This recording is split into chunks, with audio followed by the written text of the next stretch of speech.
What is up, and welcome to the Red and Bold Show. We're excited to have you today to talk 49ers football. I am your host, Marc Adams. You can find me at 49ers Camelot. I'm joined by my co-host, Anthony Robertson, who you can find at 49ers Cutback. So but Camelot, Cutback, either way, you can find us. So thanks for joining us. Ant, how you doing, my friend? I'm doing well. We're, partway through the week now. And so I think we're finally starting to get over the effects of the big time loss of the 49ers suffered on Sunday. But there's just a lot of question marks surrounding this football team. And I know we're going to talk about a lot of that in this episode, but it's interesting the response that you get after a loss, and I think that people have the emotions of what happens early. I think then you go to the film and you see it, and your emotions either are reinforced or they change a little bit. And so I think that for some it's changed a little bit, but for the most part, there's just a lot of frustration. And I bet you there's a lot of frustration in that locker room, in that front office, because they know they're a lot better than 5-5, but they just haven't played like it this season yet. Yeah, I would imagine they are frustrated, and then you look at situations where am I still there with you? Yeah, your picture's frozen, but I can hear you. Okay. All right. So for some reason I just lost my screen. So all right, I'll check on that. That's so weird. Okay. Anyway, I'll try to figure out. I may leave here in a second and then try to come back in and see what happens. But I did notice that Brock Purdy is not throwing today. He is dealing with a shoulder injury on his throwing shoulder. Not sure when that took place. Do you remember seeing when that happened? No, they didn't really say, when that happened. All that we know is that it happened on contact. He did run a lot in that game against Seattle. He took off, he scrambled. There were opportunities for him to, take some shots. He doesn't always get down, with the slide. A lot of times he goes, front way, forwards with the dive, and it doesn't always work out for him. So I think he probably got some on contact, and that's one of the things that can be a little bit nerve-wracking about Brock Purdy taking off. And it's needed. A lot of times it's needed. But when you take contact, you put yourself in jeopardy. And I think right now Brock Purdy's dealing with a sore shoulder. I'm hoping it's nothing more than bruising and that he'll be ready and capable to go when they get to Sunday. All right, I'm going to ask you a question, and then I'm going to go out and try to come back in. So when you see me come back in, see if you can see me there. But the question that I want to ask is about Christian McCaffrey. Where do you see it from him? Because to me, he doesn't quite look like the Christian McCaffrey that we're used to seeing. And understandably so. He's coming back from an Achilles injury that I think is going to take some time. But what are you seeing from him? Yeah, I think you're seeing some uncharacteristic things from him. Maybe his vision, his feel isn't as good as we've seen in the past. That is for sure. That's been a little bit of a problem when it comes to McCaffrey. But for the most part, we've seen McCaffrey be able to make some plays. He's still accounting for nearly 100 yards of offense per game. It just hasn't been as dynamic when it comes to the running game. That hasn't been something that we've seen consistently from him, is him making big runs in the run game. Some of that could be attributed to Christian McCaffrey. Some of that could be attributed to bad blocking on the edge or missed block by an offensive lineman or Kyle Juszczyk. We've seen kind of an array of misses for the 49ers. So you do notice some things from McCaffrey, maybe a little less burst than you normally would see. I did notice in this game that he was wearing high top cleats where normally he would have wore low top cleats. They got those cleats taped.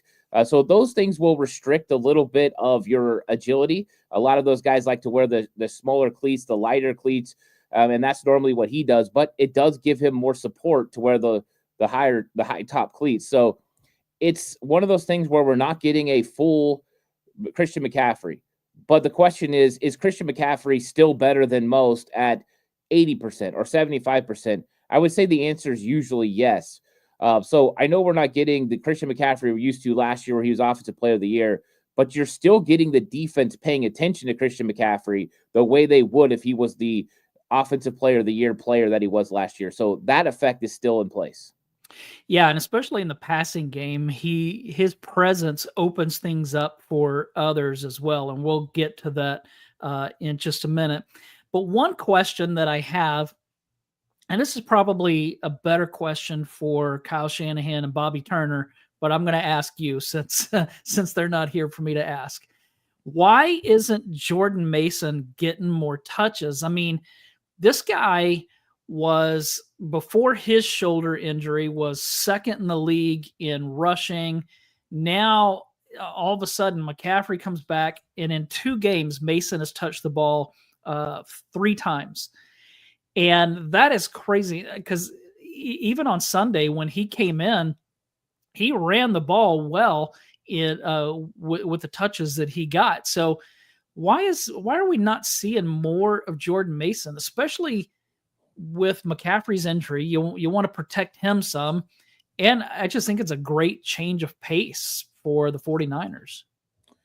I was kind of surprised we didn't see more of Jordan Mason versus Seattle. I thought that with that game in particular, it made a lot of sense to get Jordan Mason in there sometimes. This falls a lot on Bobby Turner, and the reason is position coaches normally handle rotation. Now they'll talk to the head coach or the offensive coordinator. In this case, Kyle Shannon's the offensive coordinator, about when are the best times to get some rotation going. You know, there are obvious times that offensive coordinators don't want it. Hey, third and this situation, we want McCaffrey out there no matter what if he's capable.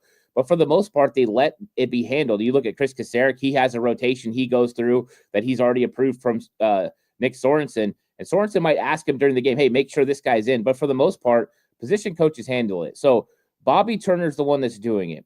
I think that they've been trying to put some Jordan Mason and some Isaac Guerrero. And I think that maybe they need to go to just Jordan Mason and Christian McCaffrey and get Jordan Mason a few extra carries. And maybe they will after this. I don't know. But it's definitely Bobby Turner. And Kyle Shanahan actually talked to Greg Papa about this last Friday, the episode that they had out, is where he talked about the fact that sometimes he doesn't know who's going in the game and he calls the play, and sometimes it's not even the best call for the personnel that's going to be out there. So that just goes to illustrate that you've got some communication things there that is always tough. You don't know when McCaffrey needs a play or two off, and you also don't know what is going on in Bobby Turner's mind. So I think a lot of times it's a little bit difficult to figure out when players are going to be out there. But this is something that Bobby Turner probably needs to lean towards the Jordan Mason a little bit. I will say this. In the 2 plays that Jordan Mason ran, they ran 11 personnel and they widened things out. They got some really good looks for him, but he did a really good job getting downhill. One of those runs, though, should have been a touchdown, but he ran into Jake Brendel's guy. Brendel actually made a great block, and if he jump cuts to the left, it's a touchdown. He jump cut to the right and ran right into the guy. So those are little frustrating things. That's the difference between 7 points and a field goal. You got to make those runs. But Jordan Mason looked great in that game, and I think he did deserve some more carries. Yeah, it kind of goes back to last year in the playoffs. I think it may have been that divisional game against the Packers, coming out of halftime when Deebo Samuel was out with an injury. Kyle called the play, and the play was the end around to Deebo, and it went to Jawan Jennings instead, and it was a disaster. And so I think he mentioned that he called the play before he realized that Deebo wasn't in the game. So that kind of makes your point. What's going on with the running game? It just seems like teams are stacking the box more, but that could just be me. I don't watch the tape. I watch the game, and that's it. I don't go back and watch the game. I have in the past, but that's not normally what I do. So am I making too much out of that, or is there something that the 49ers are doing or not doing that's kind of making the running game lately not as effective? And what can they do to loosen up the defenses so that they have a little bit more room to run? Yeah, so Tampa Bay completely loaded the box a couple weeks ago. I mean, it was 5-6 man fronts, 8 guys in the box every single time. They were doing that pretty consistently. Now with Seattle, it wasn't. They would go with a 5-man front, but for the most part, it was 7-man boxes, 2 high safety look. They were just trying to stop the 49ers run game with 7 guys in the box, and they did pretty good job. And the reason they did a good job is there were a couple of reasons. You got to give Mike McDonald some credit because they did some run blitzing that worked very effectively. The first play of the game, the 49ers wanted to run a toss play to the right side, and they blitzed their young linebacker, Tyrese Knight, and it kind of messed up the 49ers blocking. They weren't able to get to Ernest Jones, the middle linebacker. And so that type of thing made it so it was what could have been 5 to 7 yards on first down turns into 3. Those types of things definitely add up during the football game. So we give some credit to McDonald. He did a good job in some cases.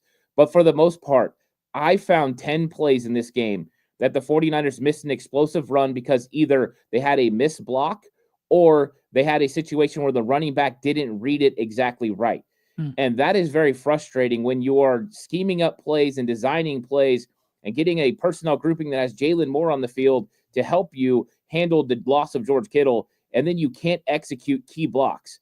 And some of them are elementary blocks. I'll give you one instance. We're running a inside zone play to the right, and you've got Jake Brendel and Dominic Pooney working on a guy. They are absolutely dominating. And all Jake Brendel has to do is work up to second level and block the linebacker. And this is a whole shot right down the middle for Christian McCaffrey for a big explosive run. And Jake Brendel comes off late, misses the block, and we get a stop for a gain of 2 or 3, which could have been a huge play. And those things are momentum-wise huge in the run game. So it is lack of execution, and it is really bad in this football game compared to others. So I think that was a real problem. And it just comes down to you had guys in certain situations, and it was an array of guys. It wasn't one guy. It was Eric Saubert, or it was Jake Brendel, or it just never could get together where all 11 guys did their job in one play. If they would have, they had a lot of explosive opportunities because they had advantages against Seattle. They just didn't take advantage of them. How did you like or dislike the experiment of George Kittle's not in the game, so we're going to start Eric Saubert, and instead of playing Braylon Edwards, I think I did that before. Braden Willis. I think I called him that before. Braden Willis. Instead of playing him, they played Jalen Moore at tight end. What did you think? Were you like, "Hey, I like this," or did you think this is just a terrible idea? It didn't seem to work. It was a very Jim Harbaugh type thing. Yeah. I mean, this is something Harbaugh did a lot. Extra tackle. I like it as an offensive guy. I kind of like, if you're going to get looking for an advantage, go ahead and do that. I thought it worked tremendously in pass protection because now when they kept 6 guys in, hey, you got a very good protection scheme there. You could help Trent Williams if you wanted. You could help Colton McKivitz. I thought that worked really well. I thought early when they ran it, there was a lot more success with Jalen Moore blocking. There was a couple of times that Jalen Moore blocked the same guy as Trent Williams, and we've seen Trent Williams get very upset because one of those plays I'm talking about, if Jalen Moore pushes to second level like he's supposed to, another explosive run. So there was a little bit of confusion there when it came to Jalen Moore not executing his job. But I don't mind that look. I like a difference, right? A creativity. How is the defense going to respond? Really, they didn't respond well. 49ers had some advantages. It didn't take advantage of them. And that's the frustrating part. But it did help the 49ers convert on 3rd and 1. They were able to run right behind Jalen Moore and Colton McKivitz for a first down. So those types of things worked. And if you don't have all-pro George Kittle, you got to figure it out. And we know Eric Saubert is a okay player, but he's definitely not a good enough blocker. So it was nice to have Jalen Moore out there for some of those occasions. I'm going to ask you a question that's going to be controversial, but I'm going to ask it in the light of knowing that I'm a huge Brock Purdy fan, and I want him to be the quarterback of the 49ers for years to come. But do you think that he's the guy that the 49ers need to hitch their wagon to, especially if he if they hitch their wagon to him at $60 million a year? Is he that guy, or do you think that they need to try to keep more of the team together and build around a different quarterback? I am very, very aware of the fact that we've gone through Jimmy Garoppolo, Trey Lance, a host of others, and I feel like we finally have the quarterback that the 49ers need. But I am concerned at paying him $60 million a year. And this is probably a better offseason question. But I'm just thinking in the light of the fact that lately he hasn't been quite as sharp. There was that final drive where he missed Deebo Samuel. He threw it too high. There was it the Tampa game or the game before that he was high a lot early on? I think that was Tampa.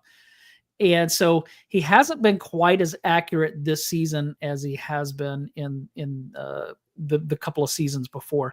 Where are you at on Brock Purdy, especially if he's going to be paid as much as he might end up getting?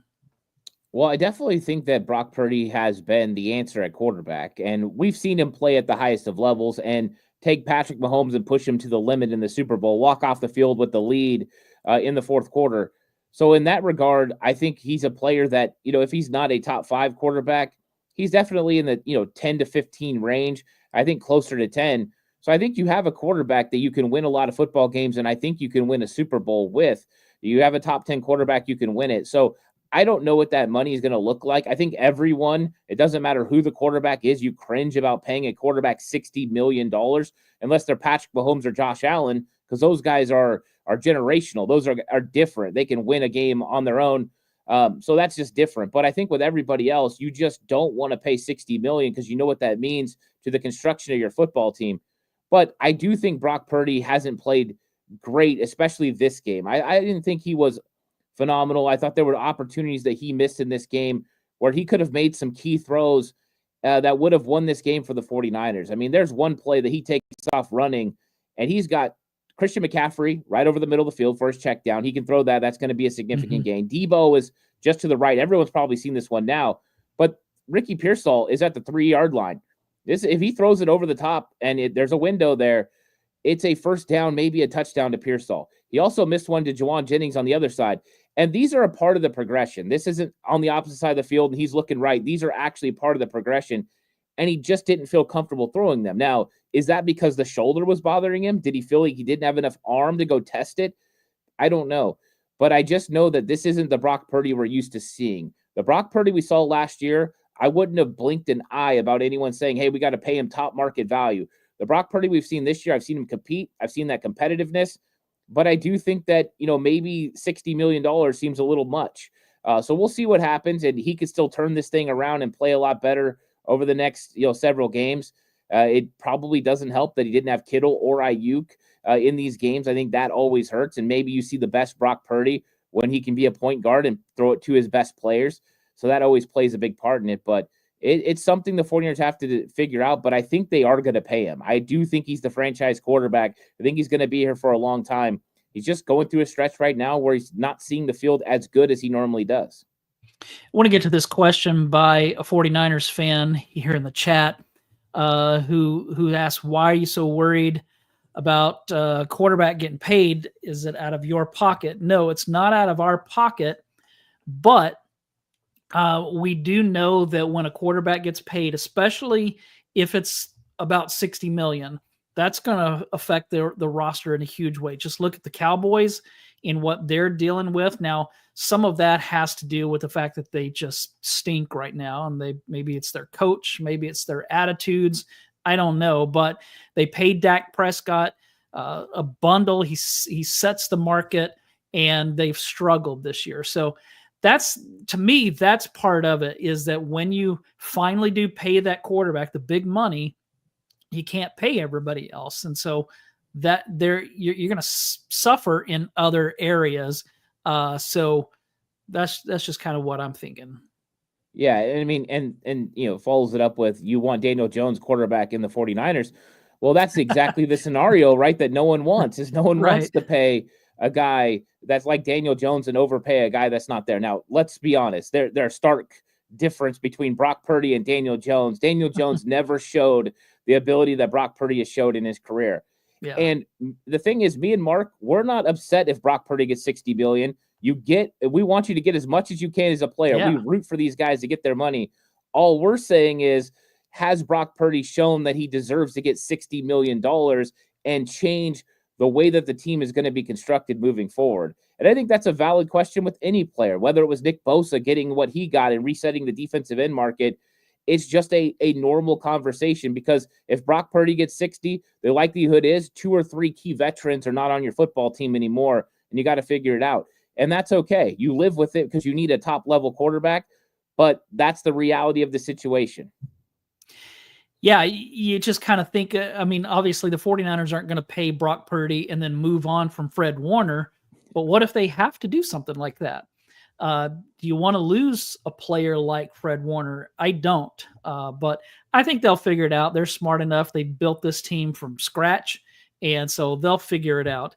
I do want to ask you your thoughts on the 49ers' last possession, offensive possession in that Seahawks game. So the defense came up with the 4th and 1 stop.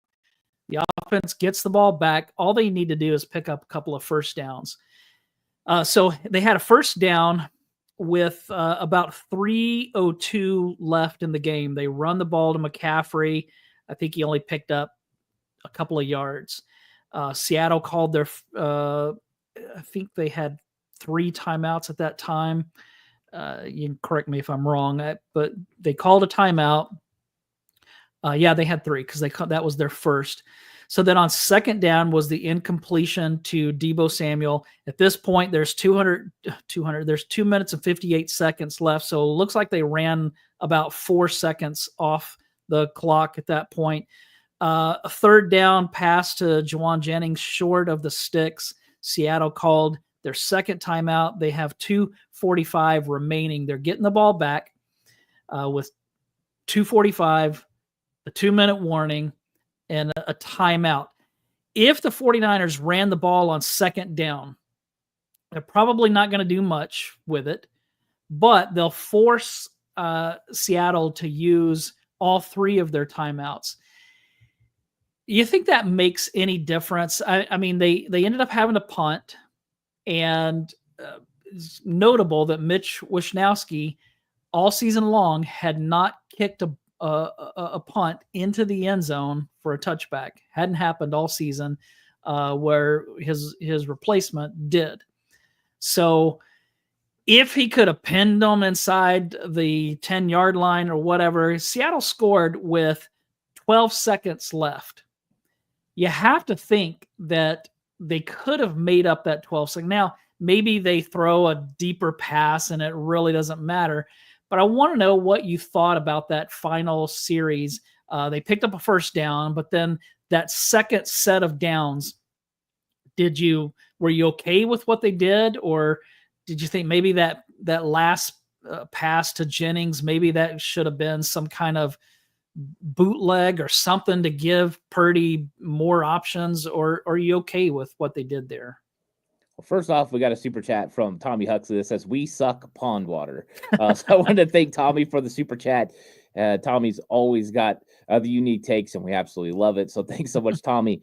I would say this, that the very first play of that series, they actually lost a yard. Christian McCaffrey's running the football, and Seattle ran a 9-man box. And this is a full sellout, wholesale, we're stopping the run, because not only is Seattle trying to stop the run right there because they know the game's over if they don't, but they're also trying to prevent the 49ers from getting in field goal range. A field goal makes it a 7-point game. So there's a couple motivations for Mike McDonald. I thought that Greg Olsen actually was being very descriptive and was seeing the future of what was going to happen. You come against that again, he said, hey, Kyle Shanahan's going to throw the ball. So we know that with the can scheme, the 49ers called multiple plays in the huddle, and Brock Purdy came up to the line. If they would have gotten a favorable run look, whether that's less men to one side or the other, or less men in the box, they would have ran the ball. But he got a matchup that he liked, and they got Tariq Woolen one-on-one with Deebo Samuel running a crossing pattern. And this ball, if it's thrown out in front, Deebo Samuel catches the ball, and this game is a wrap. The 49ers are going to win this football game. They're in field goal range. Everything changes. So this is that mindset of an offensive play caller that I think people have always wanted Kyle to have, is be aggressive and go for the win.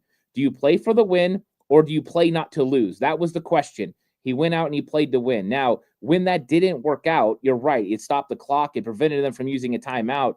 And then what you have to put into place is, what do I do on third down? Now, here's where I have the biggest problem with the 49ers. And this has nothing to do with the play call. This has everything to do with the execution of the play call. So on this play, Deebo Samuel's in the slot, and we know that the ball's going to go to Juwan Jennings on the outside. They blitz Witherspoon off the slot. When that happens, Deebo Samuel is uncovered. Nobody on him. The closest guy is a safety 12 yards away. Debo does not look at Brock Purdy. But here's the problem. Brock Purdy does not look at Debo Samuel either. This should have been a hot read. He should have thrown right to where the blitz is coming from. That is the overall call. That's what you do. You throw into the blitz because they have to roll coverage. If he would have thrown it to Debo, if Debo would have looked and Brock Purdy would have looked for him, they would have not only had a first down. Debo Samuel was one-on-one with Okada, the safety. This is going to be a touchdown for the 49ers, game, set, match. That is the type of frustration I have with the execution of what's going on. So it wasn't so much the second down play that I have a problem with. It's the third down play. And it was Brock Purdy locked onto Juwan Jennings. And I get it. He's third and Juwan. He's made it plays all game long. But Debo has to be alert and Brock Purdy has to be alert. And if they would have done it, this game would have been entirely different. And so that's the frustrating part. I don't mind going to play to win. I love that mentality, play to win. But you just got to execute when you have the chance. Yeah, and it's strange because those are the kinds of plays that they made last year. And you would think that at this point that Debo and Brock would know each other well enough that they would pick up on those little cues and be on the same page. But and my issue with throwing to Juwan on third down, even though he's third and Juwan, is that you're on third down, you're throwing short of the sticks. I hate that. I know that these are the Yak brothers and they're supposed to break tackles, and that doesn't always happen. And so that just was a frustrating few downs there on that series. And one thing, Mark, Steve-O points this out. Maybe refs will let us kick 2 field goals in a row like they let Seattle had 2 timeouts. Now, I don't know if you heard, but Mike Pereira actually said there should have been a 5-yard penalty against the Seattle Seahawks and forced a 4th and 1. That's an interesting thing. It doesn't get called. I'm not going to make an excuse, but I just thought that was interesting because everyone knew they called a timeout. And it's like one of those things where if you do the deed, you got to pay for it. They did not. I thought that was interesting in the game. And we got to remember that is actually huge. It would have forced 4th and 1 from about the 39-yard line. Kyle Shanahan is absolutely going for that.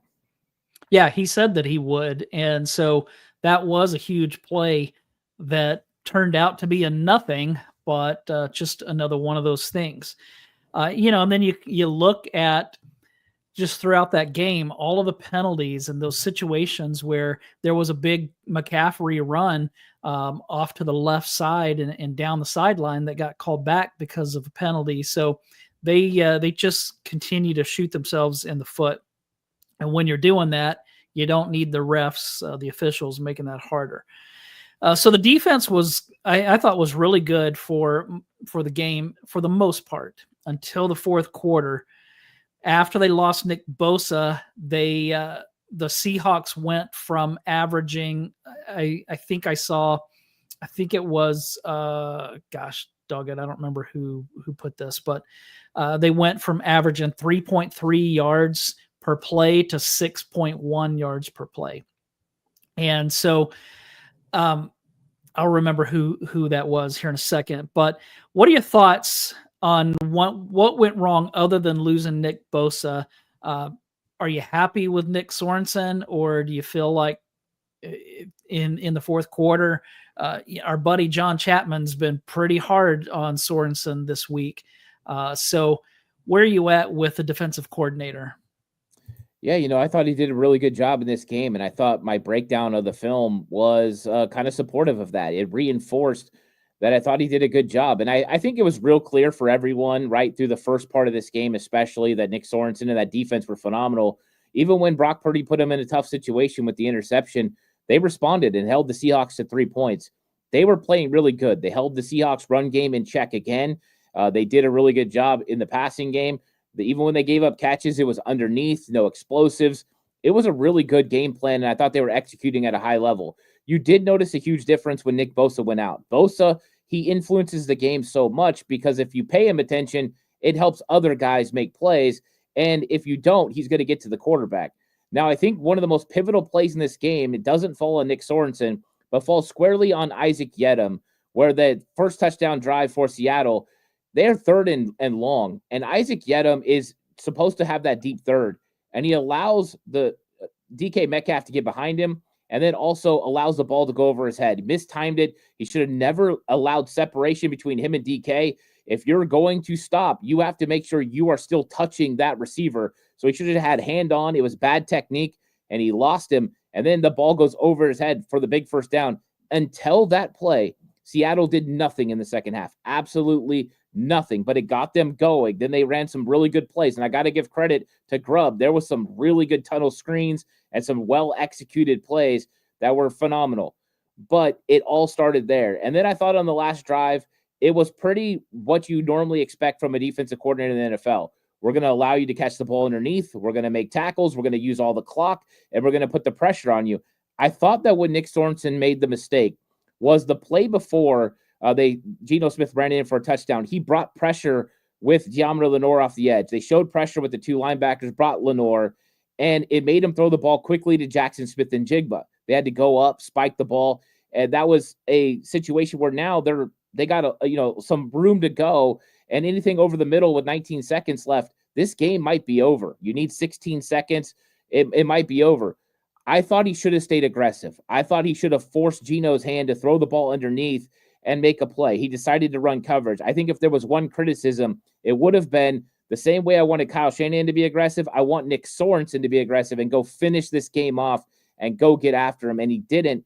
And that's what allowed Geno Smith to kind of have an opportunity to get out of there. Now, with that being said, Devondre Campbell should have carried his receiver all the way in. He should have been there for Geno Smith, and we should have been talking about Geno getting tackled. Would have been a lot like Dak Prescott in the playoffs a few years ago, gets tackled in bounds. Can you get there in time? But it didn't happen. So I think I just want more aggressiveness from Sorensen down the stretch, but he really didn't do that bad of a job. I didn't have a huge problem with it, but there's a couple things here and there. Yeah, I agree for sure down the stretch, because you go back to that Tampa game, and at the end of that game, he was bringing some pressure. He was aggressive in his play calling. Wasn't the same way in Seattle, and they're just moving the ball down the field. And why Devondre Campbell was on the field then, when you know they're going to be throwing the ball, I don't know why he's in there. He should be in there when you think they're going to run, not when you think they're going to pass. That's just my opinion. That's not his strength. But so I'm not sure why he was even on the field at that point. But what are you going to do? The big question is, did this loss cost the 49ers a trip to the postseason? We said a couple of weeks ago that if they finished 10-7, that they probably win the NFC West. I say probably because Arizona has a really easy schedule going forward, and they may finish better than 10-7. But I think if the 49ers finish 10-7, they have a really good shot of getting in. Where they're at now, 5-5, they can only lose 2 more games theoretically.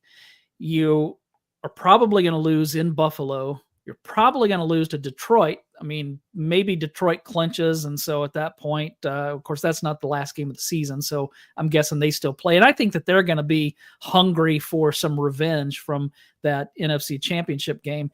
So if they lose both of those, and let's say they beat the Cardinals and the Rams and beat the Bears, they have to play in Miami. That's not going to be an easy win, but let's say they win that one as well.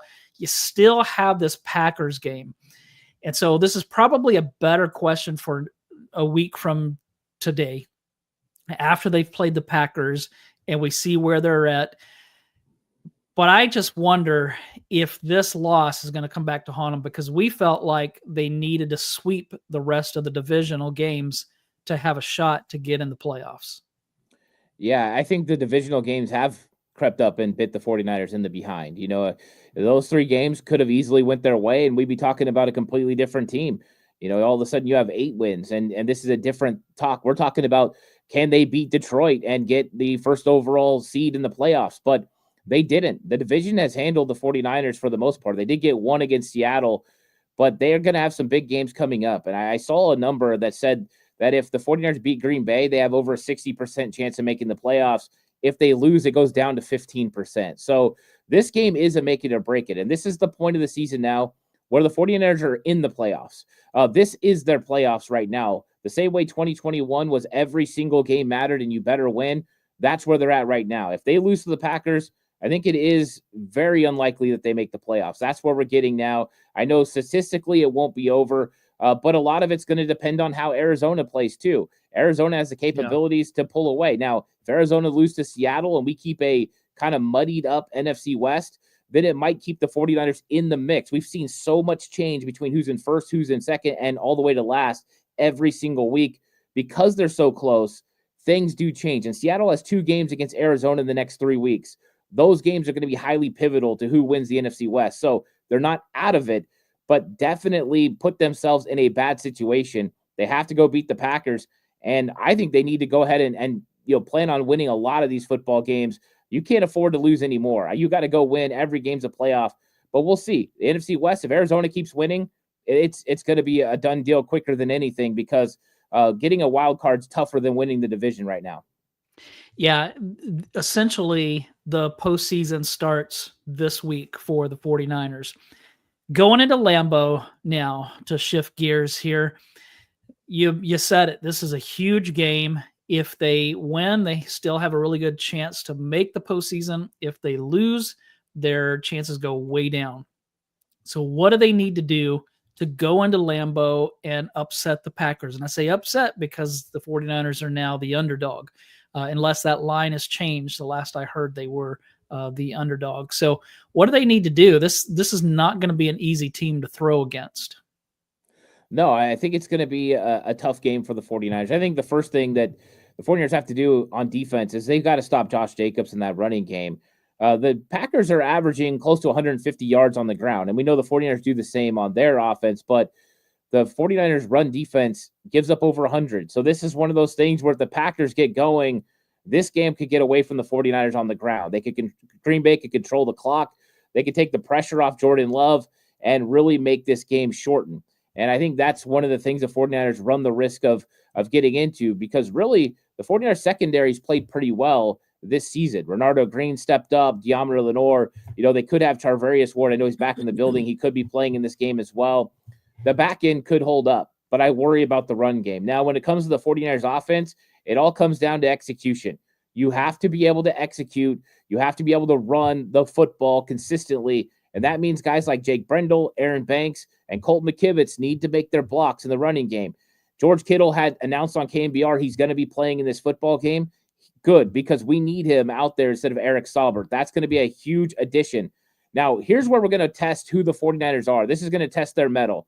Are they a team that's going to fade off into oblivion and this season is over, or are they going to stand up with their backs against the wall and come out fighting? They are finally a wounded animal for the first time this season. We've talked about must-win games, but this is absolutely that game. You got to go into a hostile environment at Lambeau Field, playing in the elements, and you have to go win a game. If ever you were going to find out who you were, this is it. This is going to make or break the 49ers season. I think they have some opportunities to still score points against Green Bay. Green Bay's not good when it comes to offensively on third down. They're one of the worst in the league. They're 36%. They also suffer in the red zone. They're actually worse than the 49ers inside the red zone, completing touchdowns. So that's a help for the 49ers. So it's a situation where the 49ers have some advantages. They just got to go out there and take advantage of them. Their defense, they play a lot of man. Is that what they do? Yeah, I mean, Hafley is really good. I mean, the things that he does on defense is phenomenal. And their third down defense, this is something he carried over from Boston College. They only give up first downs on third at 36%. Very, very good. And that's because they will get in man. They'll lock you up. Now, one thing to watch, Jair Alexander has been dealing with an injury and did not practice today. So Jair Alexander has missed some time. If he misses this game, that could benefit the 49ers greatly when it comes to matchups in the secondary. Yeah, I am a little concerned about the 49ers receivers beating man coverage and creating separation. We've seen how they have fared against the Chiefs. Now, I'm not saying that the Green Bay corners are as good as the Chiefs corners, but is that a concern? And if so, what are the 49ers going to have to do offensively to put some points on the board? Yeah, first thing you want to do is you want to run the ball. You run the ball, and then you set up everything off of that, right? And so it's going to be important. Now, I expect Green Bay to try to come in and take away McCaffrey early in this football game, not allow him to run the ball. But when it comes to those third down situations, if you actually look at the 49ers numbers, they're getting better and better on third down. They were 7 of 11 last week against the Seahawks. Third down wasn't the problem. They were 2 of 3 in the red zone. Red zone wasn't the problem. So we're seeing the 49ers fix some of the issues that they have in certain categories. They just haven't been able to fix them all. Now, one thing that Kyle Shanahan can do, which he does a lot, is he can scheme up some things with man beaters. You can create some separation by running bunch sets or running stack sets where you get a receiver stacked behind another one. That gives them some free separation when they can come off the ball. But the key is to get third and manageable situations, because then it makes it tougher for those players to be able to get up and lock on to everybody, because they have to also worry about you running the football. If you're in man, all of a sudden you're covering a receiver, you're not paying attention to what the 49ers are doing in the running game, and that's when you get some opportunities and some extra holes. So 3rd and 2 and 3, allow the 49ers to run the football, where if it's 3rd and 4 and 5, then all of a sudden they can play man coverage and it makes it tougher. Yeah. And we started off the show by talking about the fact that Brock Purdy is not practicing today, or at least not throwing the ball today because of his injured shoulder. So who knows what that's going to look like on Sunday. My guess is he's going to be fine. He probably will play, but that's only a guess based on the fact that it doesn't seem like people are freaking out. So, but that could always change. My other concern is that the fact that the 49ers added Jonathan Garvin, the defensive end, to the practice squad, that could signify that Nick Bosa is not going to play. Should that horrify us if Bosa doesn't play, or you think that they'll be fine? It doesn't help. Nick Bosa and the effect that he has on offense is just the attention that they have to pay, whether that is a tight end staying in the chip or a running back coming up and giving help or sliding protection his way, usually frees up things for everyone else. So it could be a situation where the 49ers are in a little bit of trouble. But I will say this, Sam Okawanu has rushed the quarterback pretty well this year. Yetur Gross-Matos looked good in this football game. He had a couple of times he really got pressure, got a sack. I thought this was the best game we saw from Leonard Floyd. I mean, he came really close to getting another sack where he flew over the top of the offensive tackle cross as he pushed him into the goal line and almost got there. He looked pretty good in this game too. He had 1.5 sacks, could have easily had 2.5 sacks. Yeah. So I thought we did see something from them, but they're going to have to duplicate it. I don't know if the Garvin thing, that was my first thought, the same thought that you had. Maybe the Garvin thing was saying 49ers were going to need help at defensive end. But then again, I don't think so, because they're carrying 5 defensive ends right now. So you wouldn't be adding Garvin to the main roster anyways. Maybe it's a practice thing, but it's one of those things where you don't really need defensive tackles. You got more defensive tackles than you need on the active roster, actually. And you've got plenty of defensive ends. So it was maybe they just bring Garvin back for a certain look, or didn't really need somebody else on the practice squad. It's interesting, but that was my first thought too. But I hope that doesn't mean Bosa's not playing, even though I know they said 50-50. I put it under 50%. I think it's more like 40-60 or 35-70, or 65, because it's kind of where I'm at. I see this question from Kenny in the chat. Did CMC tear his Achilles again? He didn't tear it to begin with. He just was dealing with Achilles tendonitis, I believe, in both legs. And that's what, so he was out for so long. One of the reasons was trying to prevent him from tearing it. So no, he's not, I haven't heard that he's done anything to re-aggravate it or anything like that. I think the reason that Kenny brought that up is he did not practice today. So they sat Christian McCaffrey, they sat Trent Williams, they sat a lot of guys. Brock Purdy was out there but didn't throw. So, I mean, it's always usually when we get to Wednesday, I try to say this in my episodes before, that these guys aren't going to practice. Like, just be ready. These guys are not expected to practice, because Wednesday's not the day. As we get further in the week, really Friday is the day where you want to see who's going to practice. But then again, a guy like Trent Williams, he may not practice at all and just suit up on Sunday and is still better than the guy you have behind him. So it doesn't always mean anything. Watch on Friday what the designation is. If it's questionable, then he has a chance. If it's doubtful, of course, we know he's going to be out. And or if it's just out, he's out. So Friday will be the day we know what's up with Bosa, Christian McCaffrey, and others. Yeah, and I think that they've been saying that McCaffrey's not going to practice some during the week. So his injury requires a lot of rest, and it's hard for a player to do that during the NFL season. But one of the ways that they can get him some rest is to give him days off. So I wouldn't be too worried about that at this point. Anything else that you want to add before we take off?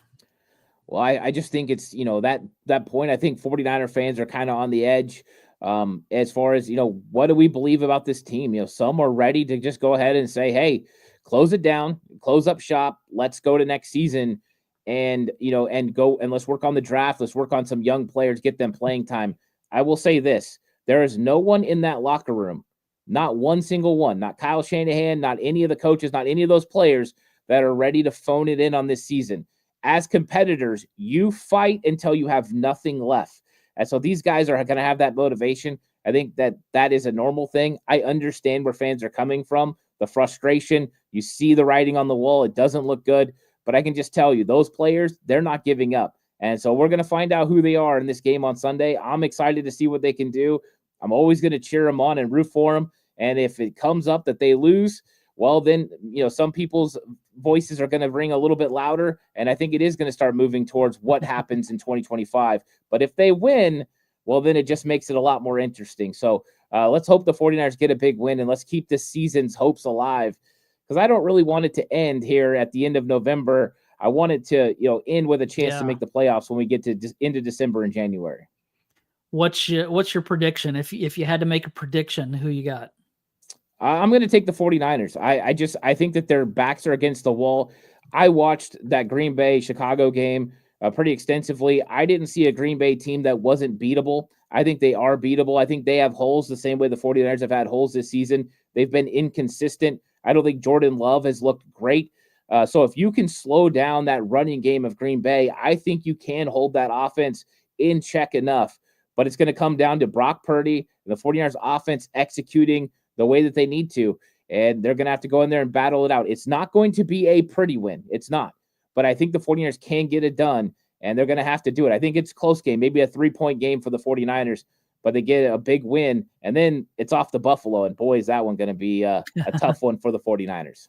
Yeah, I'm leaning toward picking the 49ers this week, simply because, like you mentioned, they're a wounded animal that's cornered. And I think this team is talented enough and has enough fight that they could pull this off.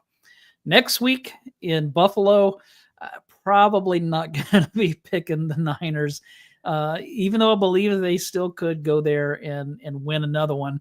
Buffalo's just really good. So, all right, that's all that we have for today. Thank you, everybody, for joining us. Please take a minute to like and subscribe to both channels. We would appreciate that. Enjoy your games this weekend, especially that 49ers game, and hopefully we'll be back here next week celebrating a win. Stay safe, stay healthy, everybody, and stay rooting for those 49ers. Don't stop believing just yet.